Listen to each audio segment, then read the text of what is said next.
I was just a kid digging through a drawer when I found a photo of a man I'd never seen before. When I asked my mom who he was, she casually said, "Oh, that's your real father. I told you before." She hadn't. But what she didn't tell me. He was murdered by one of the most sadistic serial killers in American history, before I was even born. If you've ever wanted to uncover a hidden truth, or imagine what it would be like to look evil in the eye decades after it ruined your life, hit that like button, subscribe, and brace yourself. This isn't just a true crime story. It's personal, and justice comes in ways you don't expect.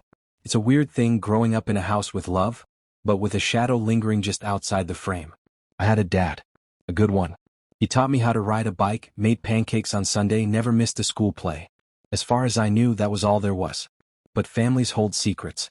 Some are whispers. Others are screams. It started when I was about 9 or 10. I was rifling through a drawer looking for tape or scissors or something trivial. What I found instead was a photo. A man young, maybe early 20s. Tousled hair. A crooked grin. He didn't look like anyone I knew. Yet something about him felt oddly familiar. "Mom? Who's this?" She barely glanced over.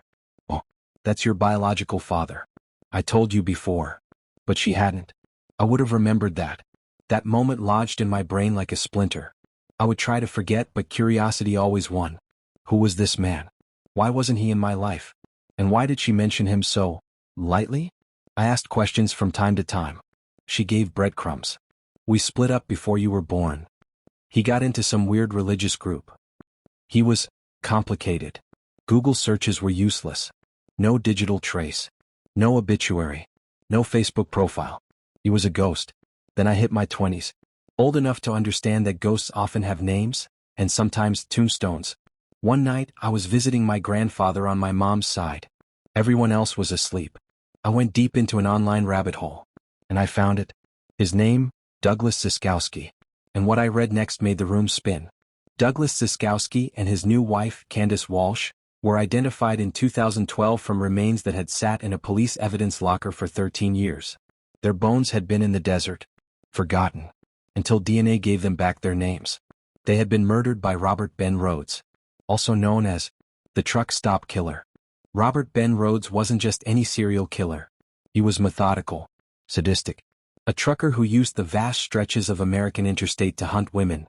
His cap. A torture chamber. Behind the passenger bench seat, hidden from view, he built a miniature dungeon. Shackles. Chains. Gags.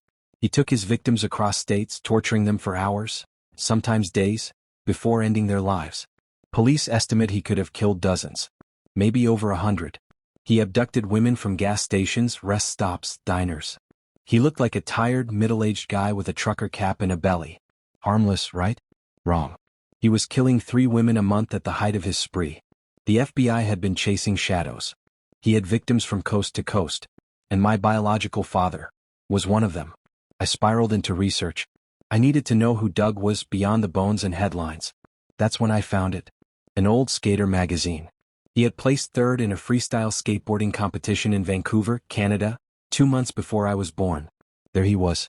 Young. Vibrant. Flying off ramps like gravity was optional. He had skated alongside Rodney Mullen, the godfather of street skating. He appeared in a 1986 skate video called Radical Moves, alongside an 18-year-old Tony Hawk. My dad was somebody. But not to his own family, apparently. After I had my own daughter, the need to know deepened. I wanted to understand what legacy I was passing down. I found Doug's parents. My grandparents. I called. They thought it was a scam. "You have the wrong number." Click. I called one of Doug's brothers. Same result. Then I found the last brother through a corporate listing at Boeing. I called late one night. A receptionist gave me his number. He answered. Friendly. Shocked. We exchanged info. He never called back. Still, I wasn't done. I got the address of one of the brothers. My wife, our infant daughter, and I took a bus. Knocked on his door. He opened it. "Hi. I'm your nephew. Doug's son." He let us in. His son, about 7, was playing in the living room. We talked about health history, family roots, immigration stories. He said he'd be in touch. He never was. A year later, I got a letter. Handwritten. From my grandmother. She wanted to meet. But only when her husband was away. He couldn't know. It broke my heart. I was moving to Vietnam with my family. I never got around to seeing her. And by now, I don't know if she's even alive. They lived 7 minutes from where I grew up. But not everyone rejected me. One of Doug's old skater friends agreed to meet. He looked at me like he was seeing a ghost. You laugh like him. Even your posture. Dude, it's like Doug 2.0. We talked for hours. He told me stories. How Doug loved fast cars, heavy metal, and cold pizza. How he hated authority but loved helping kids at the skate park. It filled a hole I hadn't even known was there. And all this time, Robert Ben Rhodes rots in prison. His mugshot is burned into my brain. A twisted smile. Cold eyes. Like a demonic version of Popeye.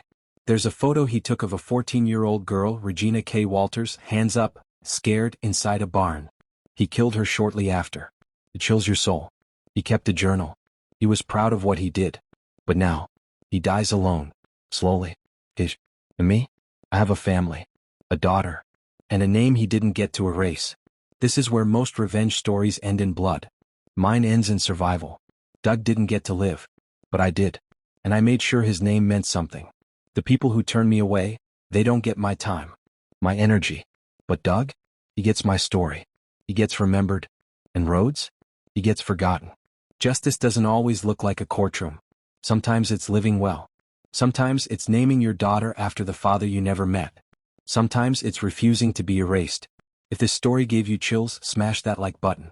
Drop a comment. What would you do if your parent was killed by a serial killer before you were born? And don't forget to subscribe.